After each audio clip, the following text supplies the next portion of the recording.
भूगोल की कक्षा में आप सबका स्वागत है। आज हम आपको कक्षा 12 का भूगोल पढ़ाएंगे। कक्षा 12 की दूसरी किताब भारत, लोक और अर्थव्यवस्था का 5वां अध्याय भू संसाधन तथा कृषि के बारे में पढ़ाएंगे। आइए शुरू करते हैं भू संसाधन तथा कृषि का अध्याय। इस अध्याय के कुछ बिंदु दिए गए हैं, इन्हीं बिंदुओं पर इस कक्षा में हम चर्चा करेंगे। भू संसाधन तथा कृषि को जानने से पहले हमें यह जानना आवश्यक है कि भू संसाधन क्या है। भू का अर्थ होता है पृथ्वी और संसाधन वे साधन जिसका प्रयोग मनुष्य अपनी आवश्यकताओं के लिए करता है। आपने अपने चारों ओर भूमि के कई उपयोग देखे होंगे। तो संसाधन वे स्रोत हैं जिनके द्वारा मनुष्य अपनी आवश्यकताओं की पूर्ति कम या ज़्यादा अपने लिए करता है। प्राकृतिक संसाधनों में भू संसाधन सबसे महत्वपूर्ण संसाधन है, क्योंकि भूमि ही हमारे जीवन का आधार है। हम भूमि पर रहते हैं, इस पर खेती करते हैं, इस पर मकान बनाते हैं, खेल के मैदान बनाते हैं, स्कूल बनाते हैं और हमारी ज़रूरत की अधिकांश संसाधन हमें भूमि से ही प्राप्त होता है। भारत में कई प्रकार की भूमि है, जैसे पहाड़, पठार, मैदान और द्वीप। इस प्रकार भूमि एक संसाधन है जिसका प्रयोग मनुष्य अपने लिए कई प्रकार से करता है। इस तरह देखा जाए तो भूमि यानी कि मृदा हमारे लिए प्रकृति ने एक गिफ्ट दिया है, उपहार दिया है, जिसे हम अपने लिए किसी भी तरह से उपयोग कर सकते हैं। आशा करती हूँ कि यहाँ पर आपको भूमि संसाधन के बारे में समझ में आ गया होगा। भू राजस्व अभिलेखों द्वारा भारत में भू उपयोग के वर्गीकरण इस प्रकार हैं। पहला, वनों के अधीन क्षेत्र, दूसरा बंजर व्यर्थ भूमि और तीसरा है गैर कृषि कार्यों में प्रयुक्त भूमि, चौथा स्थायी चारा क्षेत्र, विविध तरु फसलों व उपवनों के अंतर्गत के क्षेत्र, कृषि योग्य व्यर्थ भूमि, वर्तमान पड़ती भूमि, पुरातन पड़ती भूमि और निवल बोया हुआ क्षेत्र। इसको हम आगे विस्तार से पढ़ाएंगे। भू राजस्व अभिलेखों के वर्गीकरण के अंतर्गत पहला है वनों के अधीन क्षेत्र, एरिया अंडर फॉरेस्ट। जिन भूमि पर वास्तविक रूप से वन हो अथवा वहाँ वनों के विकसित होने की संभावना होती है, उस क्षेत्र को वनों के अंतर्गत शामिल किया जाता है। दूसरा है बंजर एवं व्यर्थ भूमि। बंजर मतलब कि जिस भूमि पर कुछ उगाई नहीं जाती है। बैरन एंड वेस्ट लैंड वह भूमि जो कृषि कार्यों के लिए नहीं होती है या उसके लिए बनाई नहीं जाती है, उसे व्यर्थ एवं बंजर भूमि कहते हैं। जैसे पहाड़ी भूमि, मरुस्थली भूमि, खड्डे आदि, ये सब बंजर भूमि होते हैं। तीसरा है गैर कृषि कार्यों में प्रयुक्त भूमि, land put to non agricultural use. जब भूमि का उपयोग कृषि एवं उससे संबंधित गतिविधियों में न करके ग्रामीण एवं शहरी बस्तियों, सड़कों एवं नहरों, उद्योगों एवं दुकानों आदि को किया जाता है, उस भूमि को गैर कृषि कार्यों में प्रयुक्त भूमि कहते हैं। मतलब कि जो भूमि है उसमें कृषि नहीं की जाती है, बल्कि उस भूमि पर कोई मकान बना दिया जाए, शहर बना दिया जा रहा है, या उस पर बस्तियाँ बना दी जा रही हों, सड़कें निकाली जा रही हैं, नहरें निकाले जा रही हों, या कोई कारखाना लगा दिया जा रहा है, उद्योग लगा दिया जा रहा है, या बड़ी दुकान बना दी जा रही है। इस तरह से उस क्षेत्र को गैर कृषि कार्यों में प्रयुक्त भूमि कहा जाता है। चौथा है स्थायी चारागाह क्षेत्र, area under permanent pasture grazing land. ग्राम पंचायत या सरकार के स्थायित्व वाली भूमि को स्थायी चारागाह भूमि कहते हैं। इस भूमि के केवल एक छोटे भाग पर निजी स्वामित्व होता है। ग्राम पंचायत के अधीन आने वाली भूमि को साझा संपत्ति वाली संसाधन या भूमि कहते हैं। इसके अंतर्गत क्या होता है कि ग्रामीण क्षेत्रों में एक स्थायी या एक ऐसी भूमि होती है जो ग्राम पंचायत या सरकार के अंडर में आती है, और वहाँ पर जो चारा होता है, घास होता है, किस है वो कोई भी अपने मवेशियों को ले जाकर उस पर चरा सकता है या चारा को काट सकता है। उसी को स्थायी चारागाह क्षेत्र कहते हैं। इसमें निजी स्वामित्व एक छोटे भाग पे हो भी सकता है, और नहीं तो यह पूरा जो स्वामित्व है, इसका जो अधिकार है, ग्राम पंचायत या सरकार के अंडर में होता है। अगला है विविध तरु फसलों एवं उपवनों के अंतर्गत क्षेत्र। उद्यान एवं फलदार वृक्ष वाली भूमि को विविध तरु फसलों एवं उपवनों के अंतर्गत भूमि में शामिल किया जाता है। यानी कि कोई बगीचा है, बाग है, उसमें विभिन्न प्रकार के फल या वृक्ष पाए जाते हैं। इस प्रकार की अधिकतर भूमि पर निजी स्वामित्व होता है। यानी कि जो बगीचा है, बाग है, वो उस पर व्यक्ति का अपना अधिकार होता है, उसका स्वयं मालिक होता है, उस पर निजी स्वामी होता है उसका वह। अगला है कृषि योग्य भूमि, व्यर्थ भूमि। पिछले 5 वर्षों तक या अधिक समय तक पड़ती या कृषि रहित भूमि कृषि योग्य व्यर्थ भूमि कहलाती है। मतलब कि किसी 5 साल तक उस पर कृषि नहीं की गई है, छोड़ दिया गया है, पड़ती छोड़ दिया गया हो, मतलब उस पर कोई पेड़ पौधे वनस्पति नहीं लगाए गए हैं या कृषि नहीं की जाती है, उसे हम कृषि योग्य व्यर्थ भूमि कहते हैं। इसे नवीन या नई तकनीकी के द्वारा, कृषि तकनीकी द्वारा कृषि योग्य बनाया जा सकता है। अगला है वर्तमान पड़ती भूमि। वह भूमि जो कृषि वर्ष यानी कि एक वर्ष में एक बार या कई बार जो कृषि का जो टाइम है, उस टाइम पीरियड में उसे छोड़ दिया गया हो, उसमें कोई कृषि ना की गई हो, उसे हम वर्तमान पड़ती भूमि कहते हैं।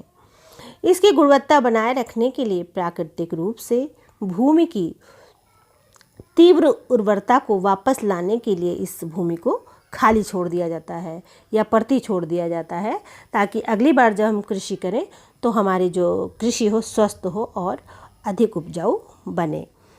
अगला है पुरातन पड़ती भूमि।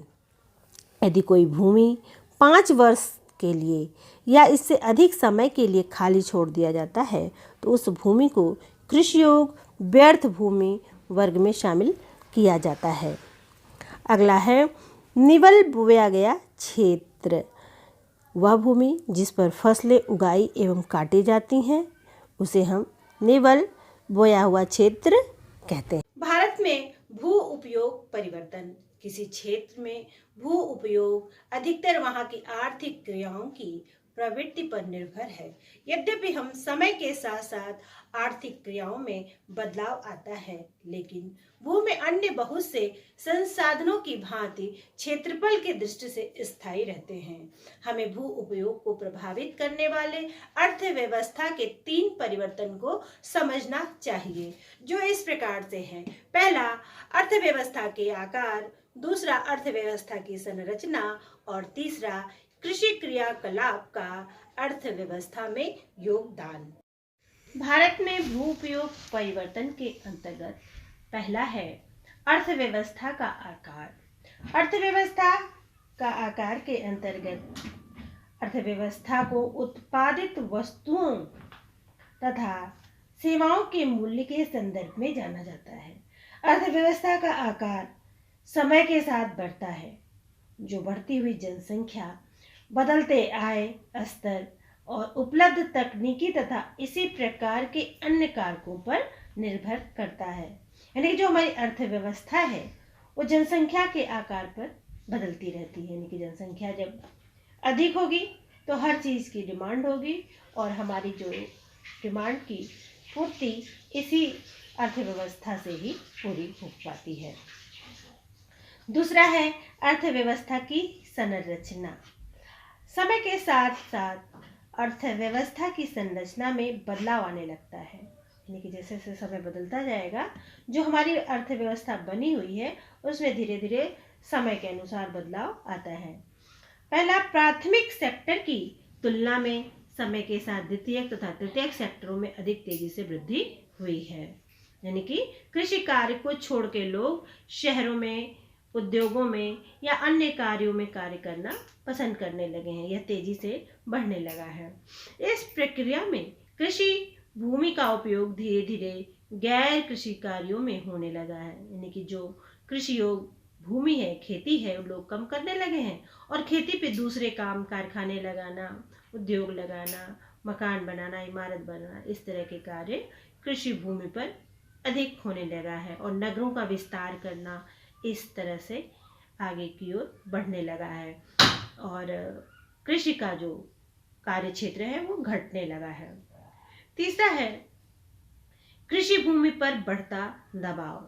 समय के साथ साथ विकासशील देश की अर्थव्यवस्था में कृषि क्रियाकलापों का योगदान कम होता जाता है, होता जा रहा है और क्योंकि कृषि का जो काम है वो लोग करना कम कर दिए हैं, करना पसंद नहीं करते हैं, इसलिए जो कृषि पर भूमि का दबाव बढ़ता जा रहा है। क्योंकि लोगों को खाने के लिए खाद्यान्न तो चाहिए ही, अनाज चाहिए ही, लेकिन कृषि जो भूमि है वो कम होती जा रही है और हमारी जो जनसंख्या है तीव्र गति से बढ़ रही है। कृषि भूमि पर कृषि क्रियाकलापों का दबाव भी बढ़ता जा रहा है और इसके लिए जो विकासशील देशों में है जनसंख्या विशेषतः उत्तरदायी कारक है। जो तेजी से हमारी जनसंख्या बढ़ रही है इसका कारक बढ़ती हुई जनसंख्या है। साझा संपत्ति संसाधन, कॉमन प्रॉपर्टी रिसोर्स। भूमि के स्वामित्व के आधार पर, यानी कि जो भूमि का मालिक है उसके आधार पर इसे हम दो वर्गों में बांट सकते हैं। पहला, निजी भू संपत्ति तथा साझा संपत्ति संसाधन। पहले वर्ग की जो भूमि पर व्यक्तियों का निजी स्वामित्व अथवा कुछ व्यक्तियों का सम्मिलित निजी स्वामित्व होता है। यानी कि कोई एक भूमि है उस पर या तो एक व्यक्ति उसका मालिक है या तो कई लोग मिलके भाई भाई हैं या आपस में कोई रिलेशन, वो लोग मिलके उसके स्वामी हो सकते हैं, मालिक हो सकते हैं। दूसरे वर्ग की भूमियाँ समुदायों उपयोग हेतु, यानी कि सामुदायिक उपयोग हेतु राज्यों के स्वामित्व में होती है। यानी कि जो जनता के उपयोग के लिए उस होती है, परंतु उसका जो स्वामी होता है राज्य का कोई राज्य होता है या कोई व्यक्ति हो सकता है। साझा संपत्ति संसाधन, मतलब कि सभी लोग मिलकर उसका प्रयोग कर सकते हैं, उसे हम साझा संपत्ति कहते हैं। पशुओं के लिए चारा, यानी कि जो पशु हैं उनके लिए चारा लाना है, घरेलू उपयोग के लिए ईंधन या लकड़ी इकट्ठा करना है, या वनों में जाकर कई प्रकार के फल हैं, रेशेदार हैं, फल हैं, गिरी है, औषधियाँ हैं, विभिन्न प्रकार की औषधियाँ जो जाकर लोग सामूहिक रूप से वनों में इकट्ठा करते हैं और अपनी जीविका का साधन बनाते हैं और ये उसी से अपना जीवन यापन करते हैं। क्योंकि अधिकतर देखा जाए तो ग्रामीण क्षेत्रों में लोगों के पास अपनी भूमि नहीं होती है, वो दूसरे की भूमि पे कार्य करते हैं जिससे अपना जीवन यापन करते हैं। इसमें महिलाओं के लिए भी इस भूमियों का विशेष महत्व है। जो साझा संपत्ति है या साझा भूमि है उसमें महिलाओं के लिए इस भूमि का विशेष महत्व है। क्यों? क्योंकि ग्रामीण क्षेत्रों में चारा का जो काम है, लाने का काम है, वो महिलाएं ही करती हैं। चारा लाने का काम, ईंधन लाने का काम, क्योंकि खाना महिलाओं को बनाना होता है, इसलिए वो ईंधन जो लकड़ी है महिलाएं ही एकत्र करके लाती हैं, उन्हीं की जिम्मेदारी होती है और तब उस पर भोजन पकाती हैं। तो इस प्रकार से यह साझा संपत्ति संसाधन है। भारत में कृषि भू उपयोग भू संसाधनों का महत्व उन लोगों के लिए अधिक है जिनकी आजीविका कृषि पर निर्भर होती है। जैसे द्वितीयक व तृतीयक आर्थिक क्रियाओं की अपेक्षा कृषि पूर्ण रूप से भूमि पर आधारित होती है। अन्य शब्दों में कृषि उत्पादन में भूमि का योगदान अन्य सेक्टरों में इसके योगदान से अधिक होता है। अतः ग्रामीण क्षेत्रों में भूमिहीनता यानी कि जिनके पास भूमि नहीं है वे प्रत्यक्ष रूप से वहाँ के लिए गरीब साबित होते हैं या गरीबी से उनका संबंध होता ही है। दूसरा है भूमि की गुणवत्ता कृषि उत्पादकता को प्रभावित करती है जो अन्य कार्यों में नहीं है। यानी कि जो भूमि की क्वालिटी है, मिट्टी की क्वालिटी है, वो सिर्फ कृषि उत्पादकता में ही उसका काम है, उस कृषि उत्पादकता को ही ये प्रभावित करती है। और यानी कि यदि भूमि अच्छी नहीं है, मिट्टी अच्छी नहीं है, तो उस पर कारखाने लगाना, उद्योग बनाना या कोई और काम करना, स्कूल बनाना, अस्पताल बनाना, इस तरह के भी कोई काम होंगे तो भूमि की क्वालिटी से उसका कोई संबंध नहीं होता है। भूमि की गुणवत्ता सिर्फ कृषि उत्पादकता को ही प्रभावित करती है। तीसरा है ग्रामीण क्षेत्रों में भू स्वामित्व का आर्थिक मूल्य के अतिरिक्त सामाजिक मूल्य भी है तथा प्राकृतिक आपदाओं या निजी विपत्ति में एक सुरक्षा की भांति है, एक समाज में प्रतिष्ठा बढ़ाता है। यानी कि जब आपदा आती है या किसी प्रकार की विपत्ति आती है तो निजी विपत्ति में एक सुरक्षा की भांति है, एक एवं समाज में इससे जो है प्रतिष्ठा बढ़ जाती है। भारत में फसल ऋतुएं, भारत में कई प्रकार की फसलें एक वर्ष में उगाई जाती हैं। हमारे देश के उत्तरी व आंतरिक भागों में 3 प्रमुख फसल ऋतुएं पाई जाती हैं, जिसमें खरीफ, रबी और जायद के नाम से जानी जाती हैं। जैसा कि भारतीय कृषि ऋतु की ये जो तालिका है, ये दिखाया जा रहा है इसमें कि खरीफ जून से सितंबर माह तक होते हैं, जून में बोए जाते हैं और सितंबर माह में काट लिए जाते हैं, और जिसमें चावल, कपास, बाजरा, मक्का, ज्वार, अरहर मतलब तुअर की दालें होती हैं। दक्षिण भारत में चावल, मक्का, रागी और ज्वार तथा मूंगफली बोई जाती हैं, और उसके बाद सितंबर के बाद अक्टूबर में, जब सितंबर में कट जाते हैं खरीफ की फसल, तो दूसरी फसल ऋतु होती है रबी की, जो अक्टूबर माह में बोए जाते हैं और मार्च माह में काट लिए जाते हैं, जिसमें गेहूँ, चना, तरोई, सरसों आदि, और ये उत्तर भारत की फसलें हैं। और दूसरी तरफ आप तालिका में देख सकते हैं दक्षिण भारत की फसल चावल, मक्का, रागी और मूंगफली। इस प्रकार से ये 2 फसलें हुई, खरीफ और रबी। तीसरा है जायद की फसल। जायद एक अल्पकालिक ग्रीष्मकालीन फसल ऋतु है जो रबी की कटाई के बाद प्रारंभ होता है, और इस ऋतु में तरबूज, खीरा, ककड़ी, सब्जियां व चारे और फल बोए जाते हैं तमाम प्रकार के। जब ये खरीफ और रबी की फसल कट जाती है, रबी की फसल कटने के बाद जब खेत खाली हो जाते हैं 2-3-4 महीने के लिए, तो उसमें ये जायद की खेती की जाती है, फसलें उगाई जाती हैं।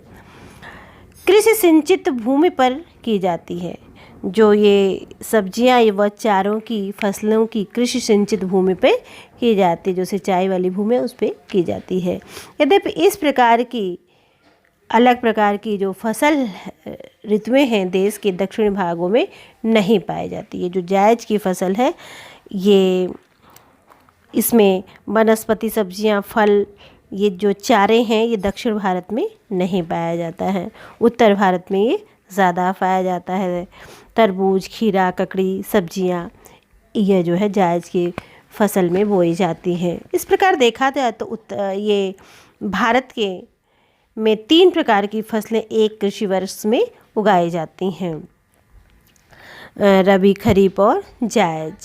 ये सिर्फ भारत में ही उगाई जाती हैं। विश्व के अन्य देशों में इस तरह की जलवायु न होने के कारण ये 3 प्रकार की फसलें अन्यत्र कम पाई जाती या नहीं भी पाई जाती हैं। यह है भारत में फसल ऋतु, जैसा कि इस तालिका में दिया हुआ है, आप तालिका से देखकर समझ सकते हैं। ये भू संसाधन तथा कृषि अध्याय का फर्स्ट पार्ट हमने पढ़ाया है। इसके सेकंड पार्ट पढ़ने के लिए चैनल को सब्सक्राइब करें तथा बेल आइकन को दबाएं, जिससे अगले वीडियो की नोटिफिकेशन आपको मिल जाए। एक बात और कहनी है हमें आपसे कि 50% लोग ऐसे हैं जो हमारे वीडियो को देखते तो हैं पर सब्सक्राइब नहीं करते हैं। तो प्लीज़ जब वीडियो को देखा करें तो सब्सक्राइब ज़रूर कर दें। फिर मिलेंगे अगले वीडियो में। धन्यवाद।